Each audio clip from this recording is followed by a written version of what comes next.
for the Antman films and other comedy films, here's my director's ranking for Peyton Reed.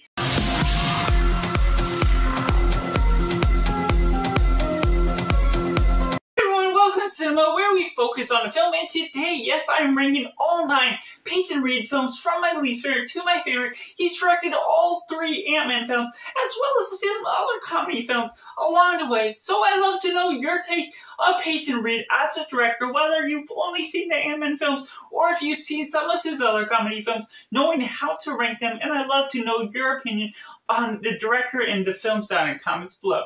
Coming in at number 9, we have The Computer Who Wear Tennis Shoes. Now this is one that has a premise that's as silly as it sounds, and it is a little outdated for its time, because the computer is something that's very special. They're experimenting with this smart computer that zaps someone in. It gets the information in his head, and you're getting in this school competition that goes over all these quirky things, and that does have a little bit of comedy, that does work with it, but for some reason they had this love interest thrown into the mix that goes in with this guy that's the geek,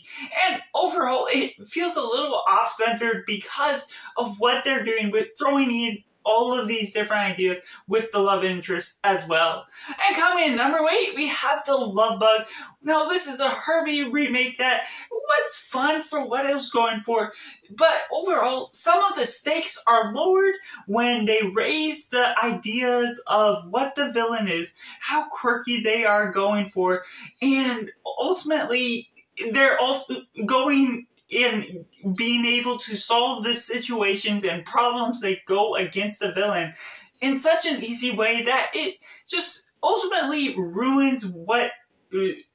is going after them at the end of the day. And coming in at number 7, we have The Breakup. Now while this was surprisingly good for the anti-chemistry that they have with these two actors, Jennifer Aniston and Vince Vaughn, the separation between the two, and the premise is as basic as it is, and it does have its quirky and fun moments that gives you a little bit of laughter, but it also feels uncomfortable, like it's a film that shouldn't be doing what it's doing because it's all about a breakup, and you're just getting through the whole experience of what that's going for. It's a little odd, it's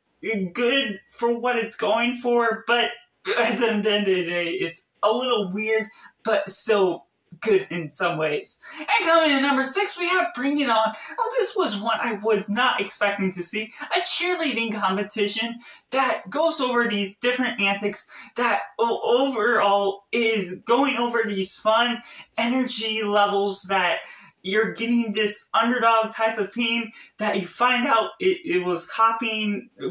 that underdog team that wasn't on TV, that is going over all these finals for a cheerleading competition. And so it does have that fun energy going about it, but at the end of the day, when you're getting into the finals, me not knowing as much about cheerleading, you're not getting as much excitement from the final thing, because based on a team that won and based on a team that lost, there's no set rules in place for people without knowledge of cheerleading to know why the results ended up as they were. But overall, it was quirky, it was unrealistic in some parts, but it did have some fun energy levels at the same time. And coming in at number 5, we have the original Antman one that's quirky and fun, and it has this energy level that really introduced us to Peyton Reed as a director, at least for the broader audience to see his films. It goes over some different things. It's getting loosened up with understanding who its characters are, and so that's what makes it a fun MCU entry. And coming in at number 4, we have Antman and Wasp: Quantumania, one that has a fun sci-fi feel that reminds me of Disney's Strange World, which I also enjoyed. And so they're going over these different energy levels, these different sci-fi things, and while some characters are put on the back burner, some characters are just not a highlight of the film, and it feels a little imbalanced that way. I still had fun with the movie, the action involved, and setting up King as the biggest bad of the MCU with Phase 5 and 6. Then coming in number 3, we have Yes Man, one that's fun as it really seems to be a guy that's always doubtful and always saying no, always staying inside and never going out. It has to finally say yes after going to a convention where they follow these rules that you always have to say yes to everything no matter what, and the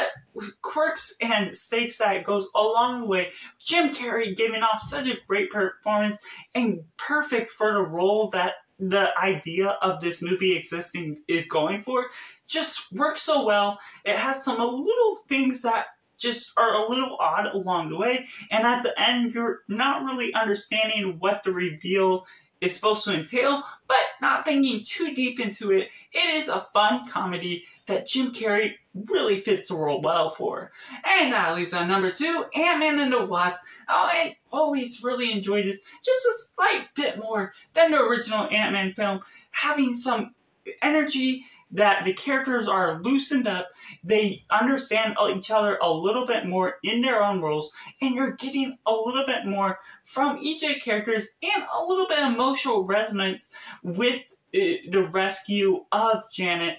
and just the ideas that you're getting with all those characters made this for a fun, lighthearted, low-stakes movie in the MCU that I still enjoy to this day. And that leaves at number 1, Down with Love, one I did not expect to enjoy so much after watching some of the mid-tier films of this franchise of Peyton Reed's films, but one that has such charisma with Ewan McGregor especially giving off some fun, charismatic energy with the girl that is a feminist and always going with the setup, and it was fun all the way up into the twist, and this twist especially is what really sent the film to be something different, even as if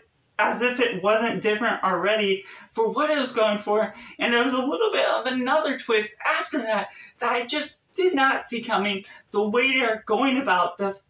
formal energy, the chemistry between the characters, the friendships, and everything involved was just so fun, and the comedy mostly worked throughout the film,